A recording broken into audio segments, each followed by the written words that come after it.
진행하겠습니다. 이제 방금 뭐 성경 선생님께서 그 오늘 발제하실 김정석 박사님은 아주 세세히 소개를 뭐 해버려서 제가 굳이 뭐 보탤 말도 없습니다만은 우리가 이제 여러분 돌아보시면 한 1년도 더 전에 우리가 이제 똑같은 그 주제 말하자면 2023년에 그 국제정세 분석을 하고 우리가 국회에서 그 세미나를 한 바가 있습니다. 그때 이제 우리 김 박사님께서 같은 주제에 발표를 하신 것을 여러분들 다들 기억하실 겁니다. 저도 그때 제가 그때 뭐 사회를 봤는지 하여튼 기억이 조금 분명하지 않은데 그 발표가 아주 그 인상적이었던 그런 기억이 선명합니다. 근데 이제 우리가 이제 그때 돌아보시면 2022년 말 뭐 이런 거니까 그때도 뭐 여러 가지 이제 걱정을 이제 많이 하고 이제 그런 때인데 그 그때 돌아보면 뭐 미중 패권 경쟁 뭐 이런 담론이 상당히 이제 그 유행을 상당히 했고 또 우크라이나 전쟁이 이제 상당히 좀 진전이 그때는 뭐 전황이 상당히 급박하게 돌아가고 이제 그런 시기였는데 우리가 뭐 여러 가지 걱정들을 많이 이제 하면서 2023년을 내다보고 분석하고 이제 그렇게 했거든요. 근데 이제 지금 1년이 더 지났는데 지금 뭐 세계의 국제 정세는 뭐 한마디로 뭐 지금 거의 뭐 카오스 상태가 아닐까 할 정도로 훨씬 더 나빠졌다. 이렇게 뭐 대략 진단할 수 있지 않을까 이렇게 생각이 되는데요. 우크라이나 전쟁은 뭐 지금 2년이 훌쩍 넘어버렸는데 이거 뭐 지리멸렬 뭐 소모전 또 지금 뭐 포탄을 어떻게 조달하냐 뭐 이런 거 갖고 주로 각국들이 논의하고 뭐 이런 지금 지경이 되어버려 가지고 이 전쟁이 뭐 끝도 보이지가 않고 이제 게다가 지금 벌써 이제 중동 이스라엘 하마스 전쟁이 발발한 지도 지금 한 10월이니까 이제 5달째 이렇게 접어들고 있는데 뭐 여기도 뭐 갈수록 그 난마 상태로 뭐 더더욱 복잡하게 또 여러 그 행위자들이 갈등의 행위자들이 지금 막 개입이 돼가지고 뭐 정말 용접할 수 없는 이제 그런 국면으로 이제 치닫고 있고 이제 이런 가운데 이제 우리 나중에 우리 김 박사님께서 그 좀 결론적으로 우리 한반도 문제도 그 말씀을 하시겠지만은 우리 여기 이제 우리 지역의 그 대만 해협 문제 또 우리 한반도 이 두 군데가 또 이제 이 일종의 그 플래시 포인트거든요. 그래서 금년에 뭐 여러 미국에 또 대선이 있고 또 러시아도 뭐 뻔한 일이겠습니다만 또 대선이 있고 하여튼 이런 국면에서 이제 우리가 금년을 한번 내다봐야 되는 그런 지경입니다. 뭐 저로서는 어쨌든 우리 그 포용의 핵심의 멤버 세 분을 그 발제 또 지정 토론 이렇게 모셨기 때문에 정말 우리 그 포용의 혁신이 대단한 전문가들 우리가 다 꾸리고 있다. 그런 항상 그 자부심을 제가 갖고 있습니다. 오늘 지정 토론해 주실 두 분은 지난 연말에도 뭐 그 중국 관련해서 같이 토론에 참여한 바가 있는 조성열 박사님. 조성열 박사님 여러분 잘 아시다시피 그 문재인 정부 말기에 오사카 총영사를 지낸 바가 있고요. 뭐 지금은 경남대학에서 그 연구재단의 교수로 그렇게 학생들을 가르치고 있습니다만 그 여러 이제 연구미부에서 지금 활발하게 활동을 하고 계신 분이고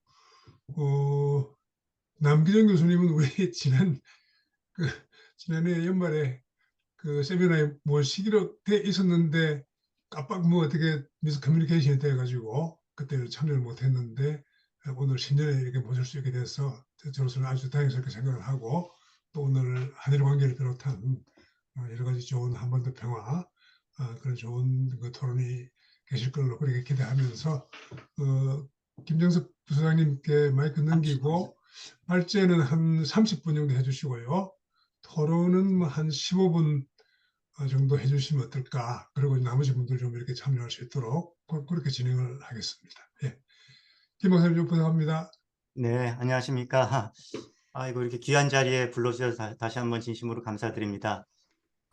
작년 이순 대사님이 사회 보신 거 맞고요. 제가 그때 발표했었습니다. 그때는 국회에서 대면으로 했었습니다.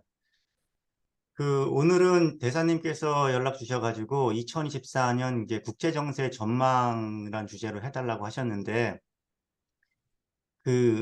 조금 초점은 조금 바꿨습니다. 이 국제정세 전망을 제가 한다는 걸 굉장히 좀 버겁게 느껴졌고요. 사실은 한 해 이거 예측한다는 것 자체가 사실 쉽지도 않고, 국제 질서를 이렇게 딱 진단한다는 게 어려워서 제가 이제 전쟁이라는 어떤 그런 틀로 지금의 국제 질서를 한번 좀 짚어보고 또 남아있는 문제들 이렇게 한번 전망해보는 그렇게 좀 구성을 했습니다. 그래서 크게는 현재 벌어지고 있는 전쟁 두 개, 우크라이나 전쟁하고 그다음에 이제 하마스, 이스라엘 전쟁, 그리고 이제 앞으로 남아있는 화약고 두 곳인 이제 대만 해협과 한반도 이런 식으로 해서 뭐 간단하게 말씀을 드려볼까 합니다. 아까 40분이라 그러셨나요, 대사님? 한 30분에서 30분. 네, 40분은 네. 넘지 않았으면 좋겠습니다. 예. 네. 제가 뭐 쓰다 보니까 아마 내용도 조금 많아져가지고 막 주마간산격으로 아마 준비한 것도 다 아마 말씀 못 드리고 이렇게 그냥 짚어가는 식으로 말씀드릴 수밖에 없을 것 같고요. 뭐 자세한 건 또 토론 때 하실 수 있지 않을까 이렇게 싶습니다. 그러면 제가 문서를 공유하겠습니다.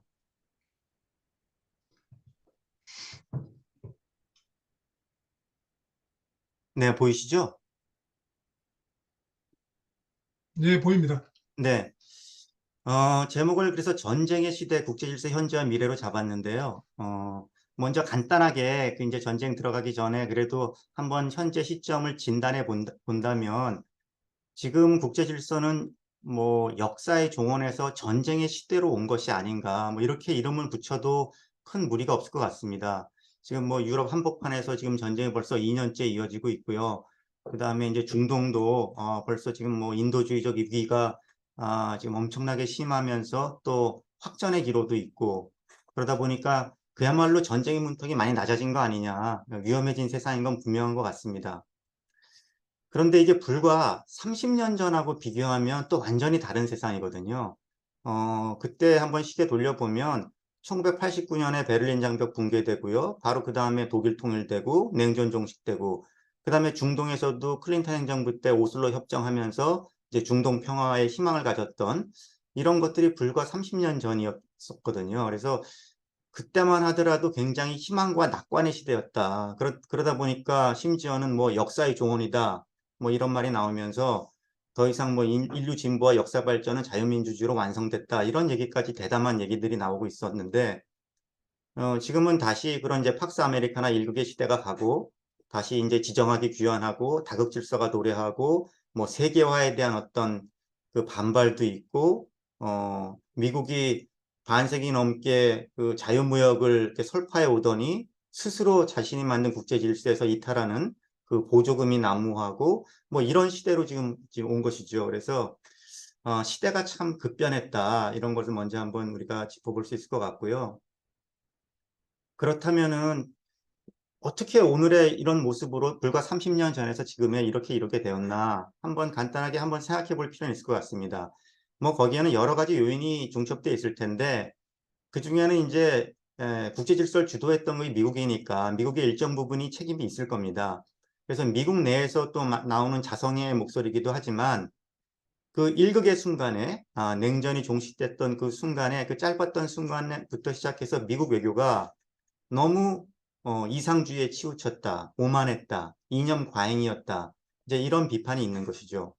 그러니까 냉전 시대만 하더라도 미국 외교가 현실주의나 이상주의가 잘 결합돼서 균형을 유지했는데 탈냉전 오니까 이제 소련이 없어지다 보니까 그 자유주의 패권 외교에 몰두했던 거죠. 그러니까 미국적 가치를 지구적으로 전파하는데 전념을 했고 또 거기서 필요하다면 힘을 사용하는데, 군사력을 사용하는데도 거리낌이 없었고, 그러다 보니까 여러 가지 뭐 아프가니스탄 전쟁, 이라크 전쟁, 뭐 나토 공습, 유고슬라비아 공습 뭐 이런 것들이 있었던 것이죠. 근데 결과는 뭐 우리 다 잘 아시다시피 굉장히 비참했고요. 상처만 남기고 미국이 퇴장한 그런 꼴이 됐고, 그러면서 오히려 중국과 러시아의 부상은 뭐 방치한 거 아니냐, 이제 미국 내에서 나오는 얘기입니다. 그래서 힘을 엉뚱한 곳에 소진했고, 강대국 관리라는 국제정치 핵심 과제는 오히려 소홀했다. 이런 자성이 있습니다. 특히나 이제 오늘 볼 우크라이나 전쟁 관련돼서는 그 나토의 동진 거침없이 확장해 갔는데, 이런 것들도 결국 러시아를 너무 과소평가했던 것이 아닌가, 이런 얘기들도 있고요. 또 중국에 대해서도 굉장히 미국 중심적으로, 낙관적으로, 자기 중심적으로 중국이 뭐 민주화된다든지 이렇게 자유화된다든지 이런 자기 중심적인 가정을 했다가 다시 그게 아니다 보니까 요즘은 오히려 반대로 굉장히 조급한 비관주의 또는 뭐 제로섬식의 강박주의 이런 것에 빠진 그런 모습들을 좀 보이고 있고요. 그리고 이제 팔레스타인 문제도 이따 말씀드리겠지만, 중동 평화에 대해서 뭐 노력은 했지만 결국에는 잘 안 되다 보니까 이 팔레스타인 문제를 방치한 상태에서 이스라엘과 아랍 간의 어떤 화해를 추진한다든지 그런 잘못된 기대를 가졌던 것이 오늘날에 이르게 된 어떤 여러 요인들이 이렇게 겹쳐서 일어난 것이 아닌가, 이렇게 볼 수 있겠습니다. 지금 국제질서 구도 먼저 좀 간단하게 말씀드리면요. 뭐 우리 다 그렇게 느끼지만 국제질서 굉장히 진영화돼서 자유주의 진영과 권위주의 진영 이렇게 뭐 지금 대립하고 있는 구도인 거는 분명한데, 이제 거기에 또 하나 지금 우리가 지금 더 중요하게 부각되는 것이 이제 소위 글로벌 사우스라는 거지 않습니까? 그래서 그렇게 크게 거칠게 나눈다면은 세 개의 그룹으로 나눌 수 있는데, 먼저 뭐 서방은 글로벌 웨스트는 기본적으로 요즘 가장 많이 하는 얘기가 이제 규칙 기반 국제 질서. 그래서 여기에 대한 도전을 용납하면 안 된다. 그래서 이 규칙 기반 질서에 도전하는 것은 온 세계가 단결해 지켜내야 된다. 이제 이런 호소를 통해서 지금 대응하고 있는 거죠.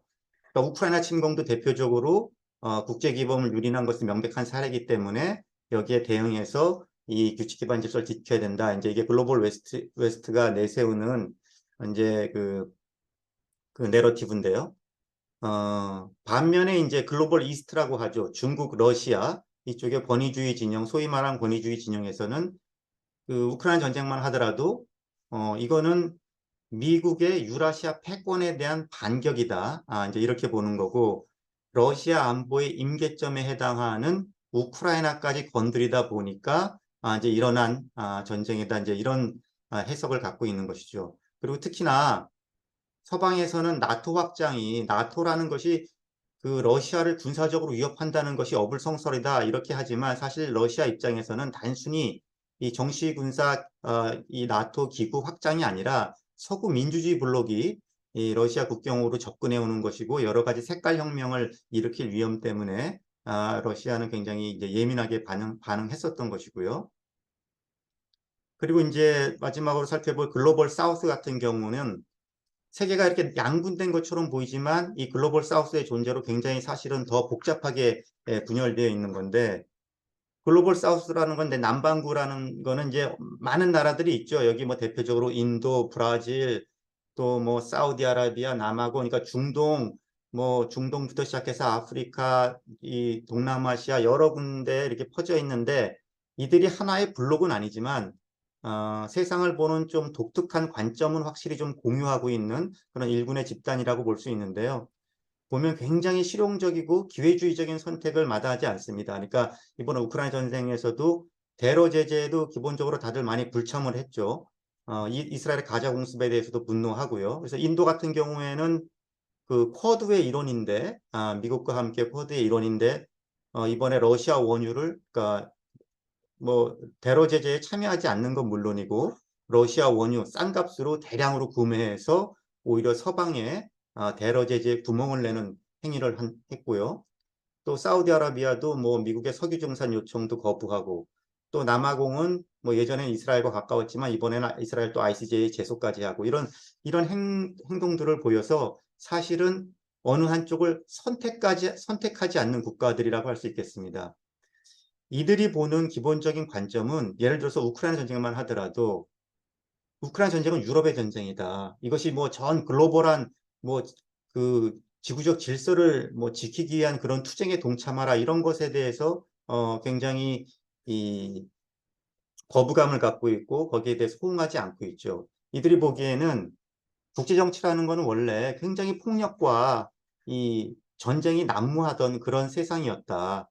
아, 뭐 옛날에 뭐 아프가니스탄 전쟁, 이라크 전쟁, 시리아 내전, 이디오피아 내전 이런 것들이 있었는데 이런 것에 대해서는 서방이 둔감하다가 지금 유럽 한복판에서 이제 백인들이 죽어 나가니까 굉장히 이것이 마치 이 전례 없는 전대미문의 사건인 것처럼 이렇게 하는 경향이 있다라는 이제 이런 시각을 갖고 있고요.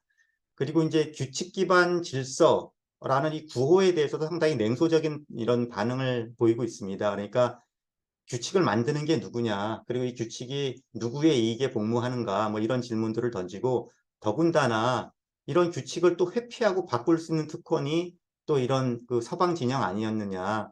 그래서 굉장히 서방의 이중잣대, 이런 위선에 대해서 많이 지적을 합니다. 그러니까 예를 들어서 지금 이라크 전쟁만 하더라도 여기도 결국에는 뭐 사담 후세인의 독재 체제이긴 했지만 결국에는 주권 국가인데 이 주권 국가를 뭐 유엔 규범을 무시해서 어쨌든 침공에 들어간 것이 아니었느냐, 뭐 이런 지적을 하면서 너무 역사의 오른편에 서라는 설교 이런 거 듣지 않겠다 이렇게 얘기하는 것들 이런 것이 지금 뭐 브라질도 그렇고 인도도 그렇고 이렇게 얘기하고 있는 것이죠.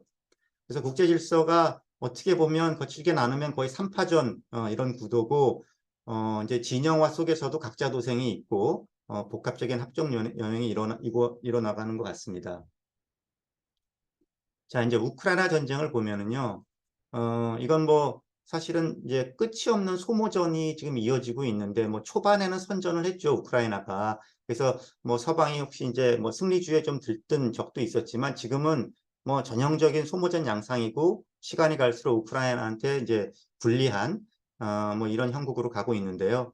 워낙 이 전쟁이 뭐 조기 종식되기 어려운 것이 워낙 뭐 지금 우크라이나와 푸틴의 젤렌스키의 그 목표가 너무 다르기 때문에 지금 뭐 조만간에 타협이 되기는 굉장히 쉽지 않을 거라고 보고요. 특히 서방에서도 푸틴한테 승리를 허용해서는 안 된다. 승리를 허용한다는 것은 유럽의 안전에도 문제가 생기고 전 지구적 질서 여기에도 파급 효과가 있다. 이제 이렇게 보고 있는 거죠.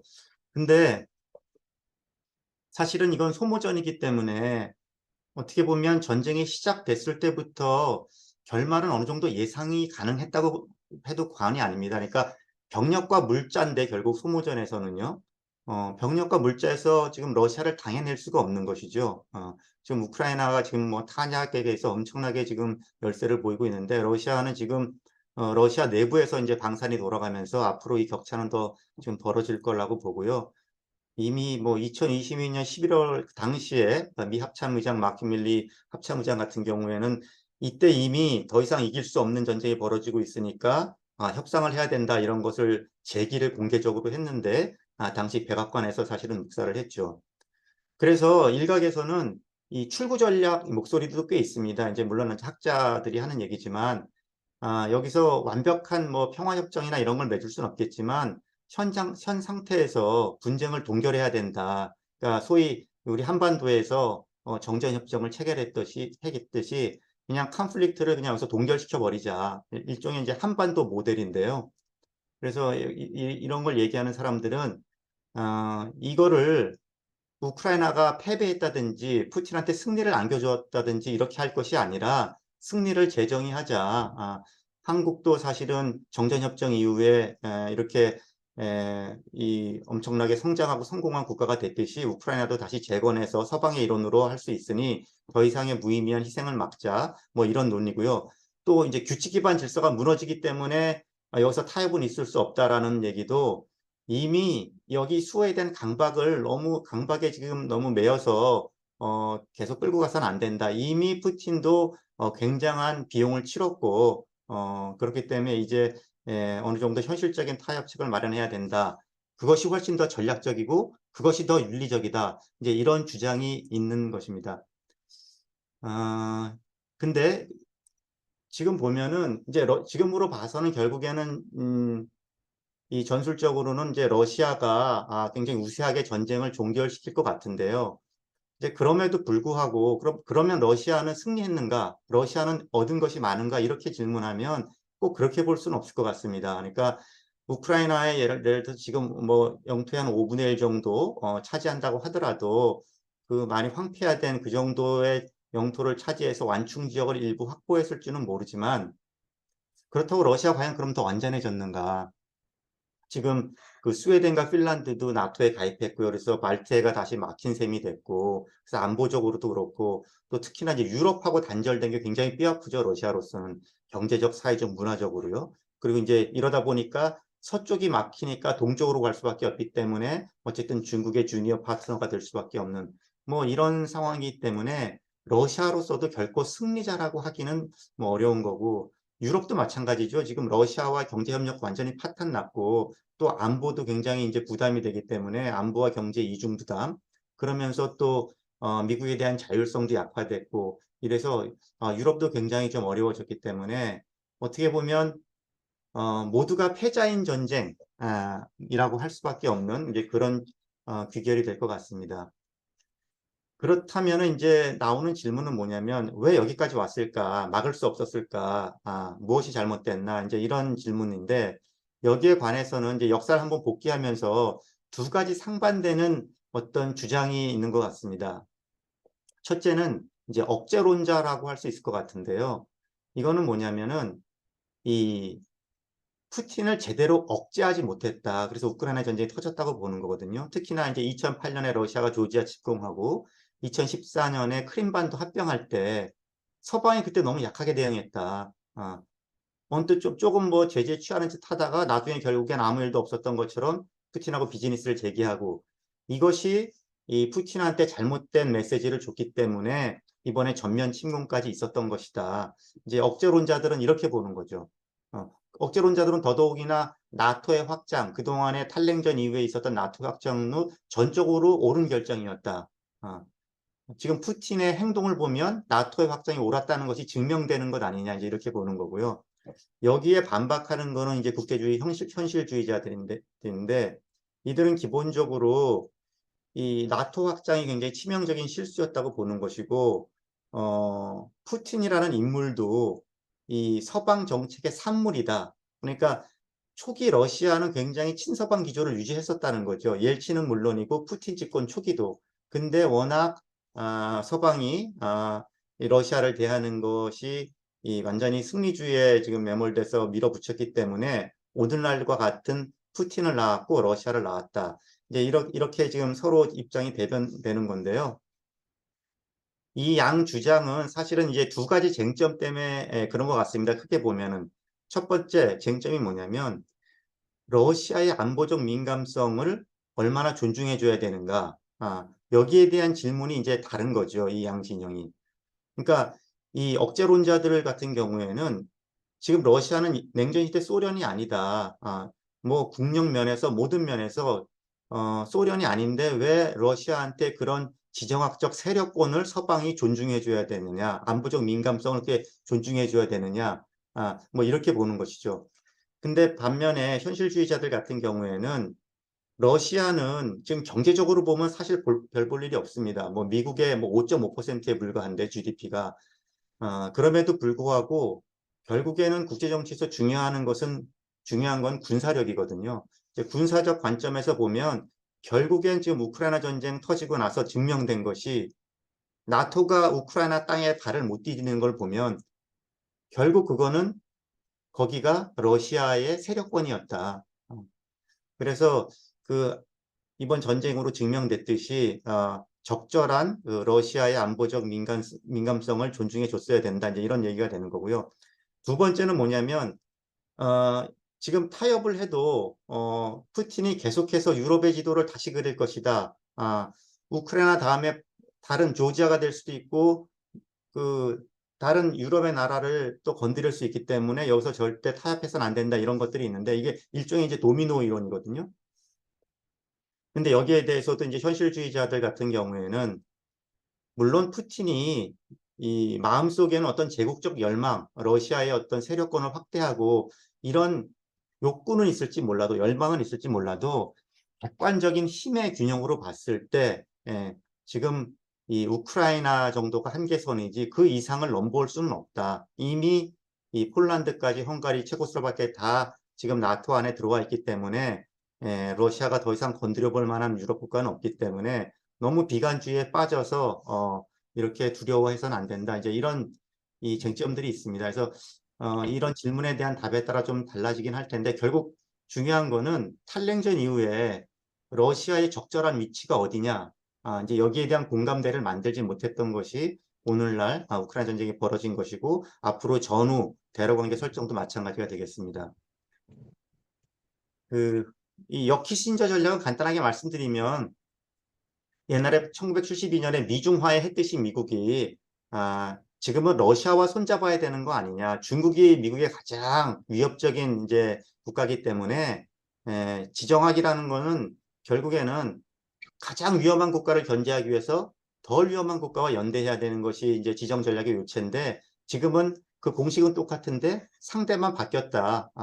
예전엔 중국이었지만 지금 러시아다. 그러니까 좀 불편하긴 하지만 푸틴과 손잡으란 얘기인데요. 근데 이게 사실은 이론적으로는 그럴 수는 있지만 현실적으로는 쉽진 않은 것 같습니다. 왜냐하면 미중화해 그때랑 다른 건 뭐냐면 당시에는 중국과 중소 관계가 굉장히 막 전쟁이 일어날 그 수준까지 굉장히 이제 갈등이 심했는데 지금은 이제 중러 간의 갈등이 이렇게 날카롭지 않고요.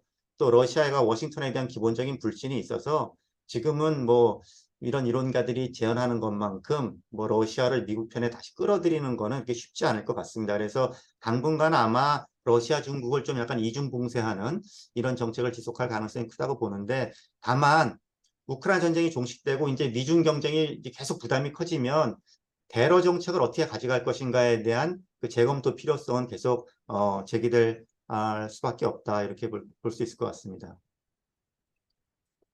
이스라엘 하마스 전쟁은 이거는 뭐 이제 아시다시피 10월 7일 날 하마스가 이제 충격적인 테러를 통해서 이제 촉발된 건데요. 하마스가 이걸 왜 했느냐에 대해서는 여기에 대해서도 상반된 두 가지 설명이 있는 것 같습니다. 첫 번째는 결국 이거는 이스라엘의 억압적인 팔레스타인에 대한 정책이 낳은 결과다.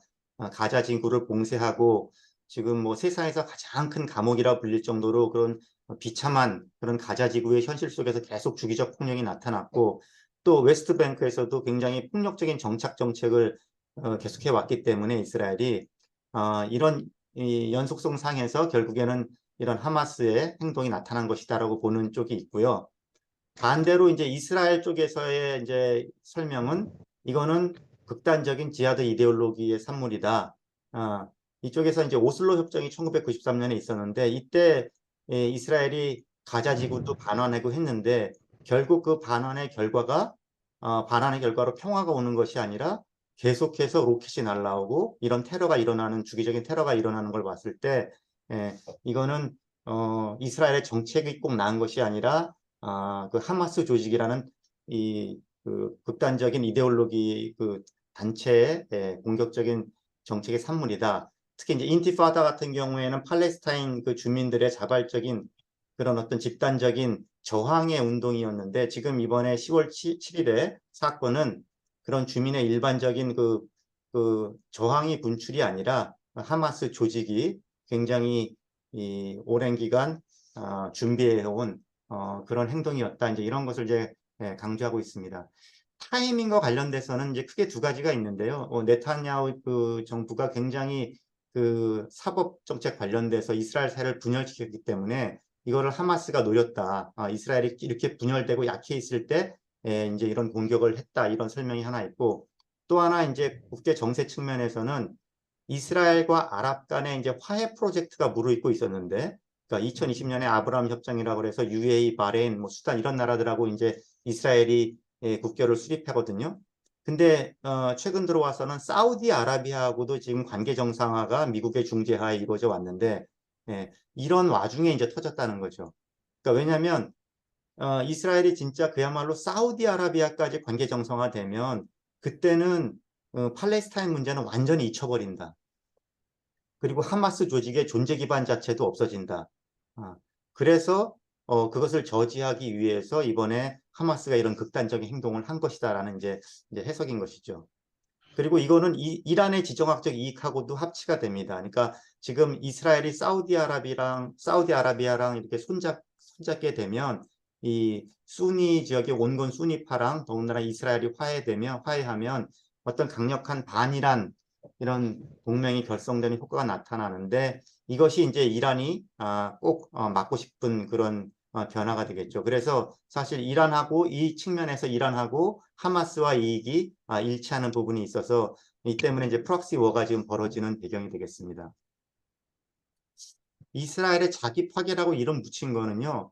이거는 지금 이스라엘이 가면 갈수록 지금 국제 여론으로부터 고립되고 있고 또 미국하고도 사실 바이든 행정부하고도 굉장히 좀 불편해지고 있고 아랍권을 분노하는 건 물론이고 전 세계적으로도 어떤 반유대주의까지 자극되는 그런 상황을 만들고 있기 때문에 이게 과연 이스라엘 안보에게 도움이 되는 거냐 이런 얘기거든요. 그러니까 전쟁 방식 관련돼서도 바이든 행정부는 대규모 공습은 좀 자제해라. 그리고 작전도 저강도로 전환해라. 이렇게 했는데 지금 네타냐후 정부가 듣지 않고 있지 않습니까? 이제 특히나 제일 중요한 거는 하마스 괴멸만을 지금 외치고 있고 그 이후에 전후에 가자 지구를 어떻게 관리할 것인지에 대한 어떤 정치적 해법에 대해서는 지금 논의를 좀 거부하고 있다는 거죠. 그러니까 지금 이렇게 되는 게 지금 이스라엘은 역사상 가장 극우적인 연립 정권이라고 지금 평가를 받거든요. 이런 이 극우파들 같은 경우에는 네타냐후를 압박을 해서 이 가자지구 전후 처리 이런 논의를 거부토록 지금 압박을 하는 거죠. 안 그러면 연정을 탈퇴하겠다. 왜냐하면 지금 물론 네타냐후도 그렇고 이 극우파들은 더 그렇고 팔레스타인한테 어떤 영토를 주는 이런 해법은 굉장히 지금 거부하는 입장이기 때문에 이 팔레스타인 자치, 이 가자 지구에 대한 팔레스타인 자치에 대해서도 지금 굉장히 거부감을 보이고 있습니다. 그러다 보니까 이렇게 되면 이스라엘로서도 계속 기약 없는 어떤 카운터 일선전, 그 대반란전 이런 늪에 빠질 가능성이 높은 거 아닌가 이제 이런 우려들도 제기되고 있습니다. 그리고 이제 확전의 위험도 지금 계속 얘기되고 있죠. 뭐 헤스볼라는 물론이 헤스볼라도 그렇고 후티 반군도 그렇고 또 시리아나 이라크 내 이제 이란 연계 무장 조직도 그렇고 지금 그 굉장히 여러 군데서 지금 여러 가지 그 확전의 불씨들이 살아 있는데 바이든 행정부는 당연히 확전을 원치는 않죠. 그러면서도 또 이런 일이 있었을 때 유화적으로 대응하는 건 불가능하거든요. 이거는 이란도 마찬가지입니다. 이란도 지금 프락시를 동원해서 굉장히 지역 정세를 유리하게 유도하려고 하면서도 확전은 원치 않은 굉장히 위험한 줄타기를 지금 하고 있는 상황이기 때문에 아직까지 이것이 중동 전반으로 큰 전쟁으로 번지진 않고 있는데 오히려 변수는 이제 이스라엘이다. 네탄야후가 오히려 전쟁의 그 확전과 장기화에 좀 이해관계가 있다. 왜냐? 지금 전쟁이 이제 정리되는 국면으로 가면 네탄야후는 실각할 가능성이 굉장히 높다고 점쳐지고 있습니다. 그렇기 때문에 오히려 전쟁을 더 길게 가져가고 더 확전하는 것이 네탄야후의 정치적 이해관계에 맞다. 그래서 이런 측면이 있어서 오히려 이란이 이스라엘의 미끼를 물 것인가 뭐 이런 얘기들이 좀 나오고 있습니다. 그리고 이제 가자 전쟁 이제 이거는 보면 결국에는 이 모든 사람들이 이 결국 팔레스타인 문제 해결 없이 중동 평화가 불가능하다는 걸 이번 사건을 통해서 다시 분명해졌다. 라고 하고 원론적으로 보면 이 문제는 결국 두 국가 해법, 투 스테이트 솔루션으로 풀 수밖에 없다. 그것이 유일한 해결책이다. 그러니까 땅과 평화의 교환이라고 하죠. 그 93년에 이제 라빈하고 그 피에로 아라파트가 했던 오슬로 협정인데요. 이 해결책밖에 없다는 것은 원칙적으로는 다 알고는 있지만 현실적으로는 지금은 쉽지 않을 것 같습니다. 특히나 이스라엘 같은 경우에 두 국가 해법 네타냐후는 뭐 정면으로 거부를 하고 있고요. 계속 이스라엘 정착촌 확대하고 점령 정책을 지속한다는 입장이고요. 특히 서한 지구, 웨스트뱅크와 가자 지구를 분할시켜서 팔레스타인들이 오히려 단합되지 못하도록 하는 그런 분할 관리를 하고 있고 특히나 이제 그 이스라엘의 그 네타냐후의 그 이제 팔레스타인 관리 방식을 소위 이제 잔디 깎기 전략이라고 하죠. 잔디가 자라면 일정 정도 자라면 그것을 깎아 나가듯이 어느 정도 폭력이 있으면 그것을 공습해서 또 그 좀 낮추고 그러니까 현상 유지인데 예, 이런 문제를 근원적으로 해결하기보다는 이런 식으로 원 스테이트 솔루션을 가면서 팔레스타인 문제는 현 상태로 가는 이런 방식이 계속될 가능성이 굉장히 높아 보입니다. 왜냐하면 온건 세력이 지금 양측에 다 없고요. 양측 모두 가자지구 이스라엘 모두 극단주의 세력이 장악을 했고 뭐 피스 캠프라는 거는 예전엔 있었지만 지금 거의 사망 선고를 받은 거나 마찬가지여서 당분간은 중동 정세는 안정화되기 좀 어려울 것 같다라고 말씀드릴 수 같고요. 시간을 좀 많이 쓴 것 같은데 간단하게 남아있는 문제 말씀드리겠습니다. 이제 대만 해협과 결국에 한반도가 이제 남아있는 화약고죠. 지금 미중 패권이 어떻게 귀결될지 이거는 사실은 뭐 누구도 알 수는 없는 건데 많은 사람들이 어느 정도 동의하는 문제가 그 동아시아 패권의 그 어떤 그 시험 무대가 될 곳은 결국엔 대만 해협이다라는 것에 대해서는 많은 사람들이 동의하는 것 같습니다.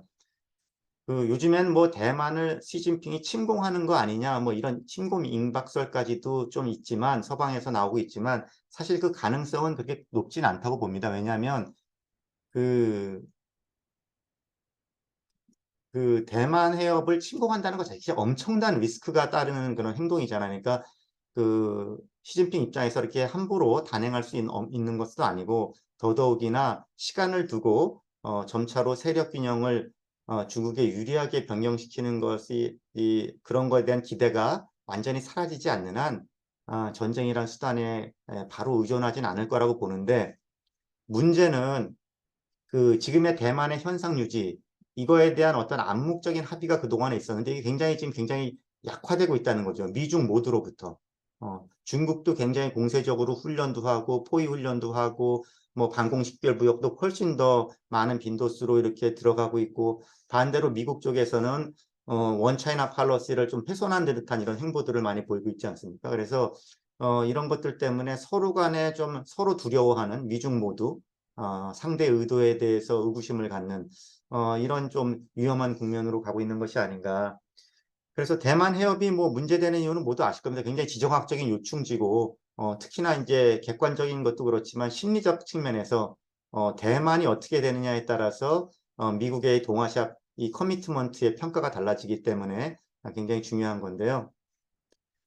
이 대만 해협 문제 관련돼서는 이제 미국과 중국의 그럼 전략이 뭐냐? 미국의 전략은 한마디로 얘기하면 반중 네트워크를 통한 억제 그리고 억제가 깨졌을 경우에는 제한 전쟁까지 대비해 놓는다라고 볼 수 있을 것 같습니다. 그러니까 중국이 선을 넘지 못하도록 침공하지 못하도록 강력한 억제 능력을 갖추는 것이 하나고 또 그 억제가 신뢰성이 있으려면 억제가 깨졌을 때 어떻게 대응하겠다는 것이 갖춰져야 되는데 그 대응 수단이 바로 제한 전쟁이라는 거죠. 그러니까 중국하고 전면전을 벌인다는 건 난센스이기 때문에 대만 침공이 성공하지 못하는 선에서 전쟁을 종결시키는 그런 형식으로 전쟁의 목표나 수단이나 수행 방식을 의도적으로 제한하는 그런 제한 전쟁을 지금 뭐 미국 전략가들은 좀 얘기를 하고 있습니다. 반면에 중국 같은 경우에는 강압 전략이라고 요약할 수 있을 것 같습니다. 그러니까 뭐냐면 억제는 상대가 선을 넘으면 처벌하겠다라는 그러니까 상대의 부작위를 강요하는 그런 전략이라고 한다면 강압은 이것도 결국에 위협하는 건 똑같은데 상대가 하기 싫은 행동을 하게끔 강요하는 거죠. 그러니까 서서히 세력 균형을 중국한테 유리하게 바꿔서 이 미국은 물론이고 이쪽 지역의 영내 국가들이 이 대만 문제에 대한 어떤 의지와 커미트먼트를 처리하도록 하는 것 이런 것이 이제 강압의 핵심이라고 할 수 있겠고 그래서 일종의 상상 속의 전쟁을 다른 나라들이 수행해서 중국의 이제 이런 강압 캠페인을 통해서 여기에 저항할 경우에 얼마만한 큰 그런 비용과 대가가 따를지를 느끼게 함으로써 행동 변화를 유도하는 이제 그런 것이 중국의 전략이 아닌가 이렇게 해석이 됩니다. 뭐 시간 관계상 생략을 하겠고요. 만약에 근데 전쟁이 발발한다면 대만을 둘러싸고 크게 보면은 세 가지가 있을 것 같습니다. 첫째는 억제 실패. 이거는 이제 중국이 침공하는 거죠. 미국이 여기 들어오지 못할 것이다 라고 판단하고 들어오는 건데 말하자면 우크라이나 전쟁도 억제 실패라고도 할 수가 있습니다. 예, 서방에 이번에 우크라이나 지원하는 그 결의는 과소평가했을지 몰라도 결국에는 우크라이나 전쟁에 나토가 직접 개입하지 못하지 않습니까? 그것처럼 아, 시진핑 이제 뭐 중국 같은 경우에도 미국이 결코 이 문제를 가지고 군사적으로 직접 개입은 못할 거다 이런 판단이 든다면 침공한다. 이제 그럴 경우가 억제 실패가 될 것이고요. 반대로 의도하지 않은 확전이라는 거는 마치 이제 1차 세계대전과 유사한 거죠. 그러니까 꼭 어떤 한쪽이 침략자가 있어서라기보다도 우발적 충돌로 비롯돼서 그 에스컬레이션을 통제하지 못해서 벌어지는 전쟁. 지금 대만 해협도 굉장히 그런 위험한 조우들이 많이 있기 때문에 이런 식으로 또 나올 수도 있지 않을까 이런 거고요. 또 하나는 예방전쟁의 압력. 오히려 이제 이것이 가장 사실 위험한 거라고 보는데 시간이 더 이상 중국의 편이 아니다. 아, 그래서 더 늦기 전에 어떤 행동을 해야 된다. 통일이 완전히 물 건너갈 거라고 이제 판단이 되면 그럴 때 군사적 행동을 하지 않을 수 없는.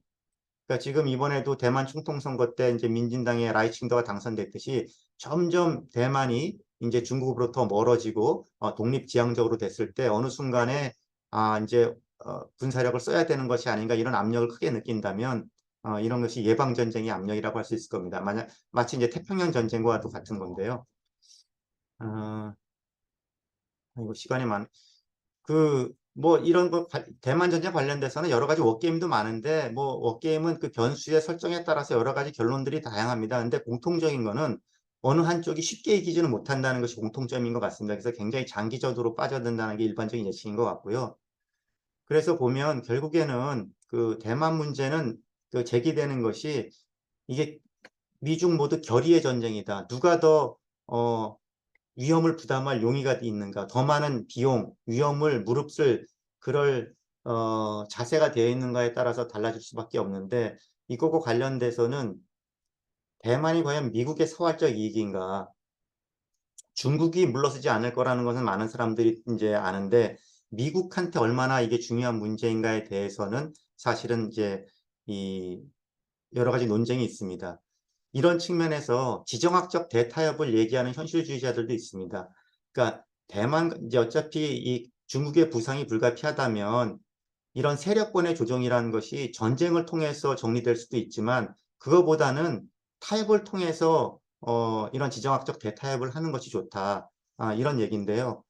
그러니까 약간 미국이 전략적 태세를 후방으로 좀 후퇴한다는 거죠. 그러니까 쉽게 이야기하면 대만을 거의 이제 포기하는 그런 얘기나 마찬가지인데 이런 걸 얘기하는 사람들은 대만을 포기해도 동아시아에서 미국의 입지가 완전히 그렇게 크게 훼손되지는 않을 거다. 이제 이런 가정을 이제 하는 겁니다. 그러니까 한국과 일본하고 대만과 남중국해라는 것은 다르다.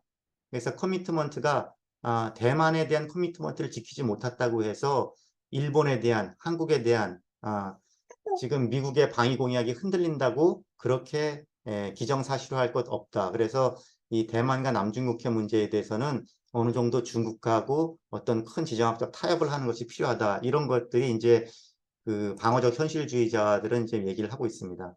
또 어떤 사람들은 아예 이런 군사적인 어떤 세력권의 조정보다도 미중이 공존하는 질서를 만드는 건 불가능하냐. 옛날에 유럽에서의 대서양 공동체가 만들어졌듯이 그렇게 전쟁을 많이 한 유럽이 이런 대서양 공동체를 만들었듯이 또 미중이 공존하는 질서를 만드는 것은 불가능한가 이제 이런 질문들도 던지고 있는 상황입니다.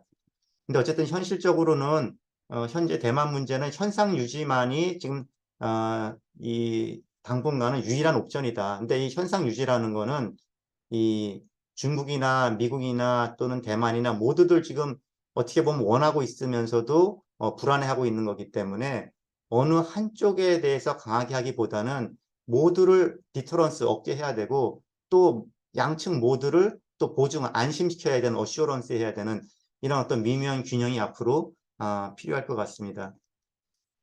이 한국의 선택 관련돼서도 이것도 사실은 굉장히 깊이 들어가면 여러 가지 질문들이 많은데 크게는 이게 그냥 질문만 말씀드리겠습니다. 그러니까 대만이 우리가 이제 한국 선택 관련돼서 많이들 우리가 얘기 내는 게 결국 한국도 선택의 여지가 없다라든가 그래서 이때는 우리 한국의 연루가 불가피해서 미국과 행동을 같이 해야 된다. 뭐 이런 이 얘기가 있을 수 있지만 그렇게 쉽게 결론 내기 전에 생각해 봐야 될 질문이 세 개인데 첫째는 대만이 중국에 복속하게 되면 동아시아 세력 균형이 어떻게 되느냐. 아까 얘기한 것처럼 완전히 그러면 여기 이 지역이 중국의 패권이 확립돼서 완전히 중국적 질서가 만들어지는 진짜 우리도 반드시 사활을 걸고 막아야 되는 그런 사안이냐 아닌가. 이제 거기에 대한 판단이 하나 있어야 될 것 같고요. 두 번째, 한국의 연루가 불가피한가. 사실은 일본의 연루는 어느 정도 불가피해 보입니다. 워낙 사실은 오키나와가 대만 해협과 가깝고 또 뭐 센카쿠 열도도 대만과 가깝고 그래서 그 대만 유사, 일본 유사 이렇게 얘기할 수 있을 것 같은데 한국의 연루는 사실은 제가 지금 시간상 자세히 말씀 못 드리지만 그렇게 기정사실화 할 필요는 없지 않을까. 그래서 우리가 노력할 부분이 분명히 좀 있다고 보고 이런 측면에서 그 한국의 선택 관련돼서도 먼저 한번 정책적인 선택을 하기 전에 던져봐야 할 질문들이 꽤 있는 것 같습니다. 시간 관계상 제가 마음이 급해서 이거 그냥 북한은 지금 이제 조성열 박사님도 계시고 해서요. 이거는 이 말씀만 드리겠습니다. 그 남북 관계 지난번에 이제 북한이 이제 적대적인 국가 관계를 규정했지 않습니까? 그러다 보니까 뭐 여러 가지 얘기들이 나오는데 특히나 이제 일부 미국 전문가 사이에서 뭐 동북아 핵전쟁이라든지 뭐 김정은이 뭐 1950년에 할아버지가 그랬듯이 전쟁에 나설 전략적 결정을 내렸다 뭐 이런 해커 박사 이런 얘기들이 나왔는데 사실 이런 건 약간 좀 과도한 해석, 잘못된 해석이라고 저는 생각이 들고요. 오히려 한반도에서 이 전쟁 위험이 분명히 있습니다. 있는데 그 위험의 성격이 이 억제 실패, 그러니까 한국 전쟁 발발하듯이 밀고 내려오는 억제가 약해서 전쟁이 일어나는 것이 아니라 오히려 위기 관리의 실패로 또는 예방 전쟁의 압력 때문에 벌어질 그 가능성이 좀 높다고 봐서 1950년 전쟁을 유추하는 것은 부적절하지 않을까. 오히려 지금은 한미가 억제력을 높이는 데도 신경을 써야 되지만 위기 안정성이라는 그런 또 하나의 목표도 이건 못지않게 중요하다라는 생각이 들고요.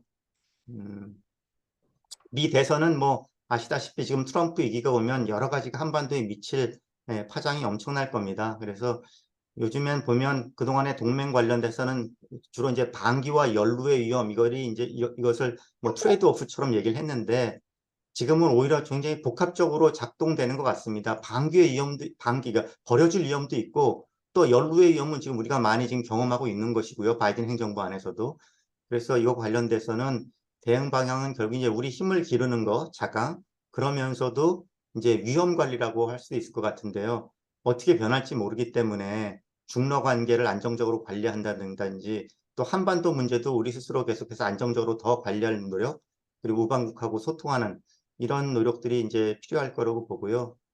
하여튼 결론적으로는 이 뭐 국제 정세도 그렇고 한반도 동북아 정세가 당분간은 절대 뭐 개선된다는 그런 기대를 갖기는 어려울 것 같습니다. 그래서 어떤 완벽한 해결책을 지금은 찾긴 굉장히 어려운 상황이고 다만 지금 할 수 있는 거는 긴장을 낮추고 충돌 가능성을 낮추고 또 군비 경쟁의 압력을 완화하는 것. 지금으로서는 이 정도 노력이라도 좀 해야 될 것 같고요. 한반도나 대만 해협이나 모두 우리가 자꾸 디터런스 얘기만 하는데 어슈어런스라는 것도 함께 가야 이것을 안정적으로 관리할 수 있다라고 생각이 들고 특히 지금 이제 국제질서 전환기적 상황이기 때문에 이제 워싱턴발 불확실성에도 대비를 해야 되지 않습니까? 그렇기 때문에 지금 진영 외교에 몰두하는 것은 굉장히 위험하고 단선적이다. 이런 생각이 듭니다. 여기까지 하겠습니다. 예. 김 박사님 아주 발제문도 뭐 잘 준비를 해주셨고 또 그에 따라서 발제도 상당히 세밀한 부분까지 그렇게 잘 된 것 같습니다. 뭐 시간도 적당하고요. 제가 뭐 이러쿵저러쿵 선물을 하고 할 그런 뭐 필요는 없겠습니다. 발제문을 다 띄워서 여러분들이 보셨기 때문에 충분히 이해가 되지 않았는가 이렇게 생각이 돼서요. 바로 두 분의 지정 토론자의 토론을 듣도록 하겠습니다. 특히